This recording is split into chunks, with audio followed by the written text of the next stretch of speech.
विशेष समय पर विशेष सौर्य मंडल में कुछ ग्रह ठंडे पड़ जाते हैं, मिट्टी बनती है, ठोस चट्टानें उभर जाती हैं, सागर बन जाते हैं और धरती के टुकड़े महाद्वीप बन जाते हैं। अंत में ये ग्रह जीवन के कुछ प्रकारों के रहने के लिए अनुकूल हो गए। यह सब कुछ उस परम चेतना की कल्पना में पहले से ही था। हम उसकी पहली शक्ति को परमाणु शक्ति कह सकते हैं।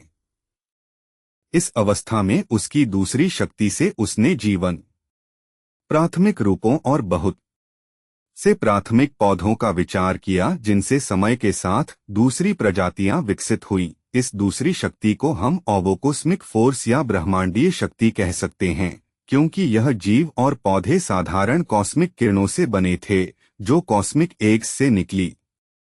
बहुत शुरू में ही परम चेतना ने एक विशिष्ट रचना के माध्यम, भावना का अनुभव करने की कल्पना की थी। उसने तीसरी शक्ति के द्वारा मनुष्य की कल्पना की, जिसे हम ओवोस्ट्रोमिक फोर्स कहेंगे। इस प्रकार मनुष्य की रचना हुई। क्या कभी आपने इस विषय पर विचार किया है, मिशेल, कि एक मनुष्य या एक पशु का भी निर्माण करने के लिए कितनी बुद्धि की आवश्यकता रही होगी?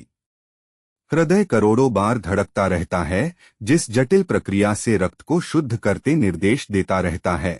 5 ज्ञानेंद्रियों की इच्छा शक्ति से मुक्त रह के शुक्र है कि से रक्त बहता रहता है। फेफड़े एक रहते हैं, तंत्रिका तंत्र, मस्तिष्क जो सहायता से, रीढ़ की हड्डी जो अत्यंत संवेदनशील है, जो तुरंत ही आपके हाथ को पीछे खींच लेती है जब आप तपते हुए चूल्हे को छू लेते हैं, जिससे आप जल न हिस्से में ही, इससे पहले कि आपका लिए कोई निर्देश भेजे जाए, केवल 1 सेकंड के 10वें मस्तिष्क आपको जलने से बचाने के। क्या आपने कभी हैरानी की है कि आपके ग्रह पर रहने वाले करोड़ों लोगों में से नहीं होते, और क्यों? जिसे हम रक्त का किन्हीं 2 के भी फिंगरप्रिंट एक जैसे क्रिस्टलाइन कहते हैं, वह प्रत्येक मनुष्य में फिंगरप्रिंट की तरह ही विशिष्ट होता है।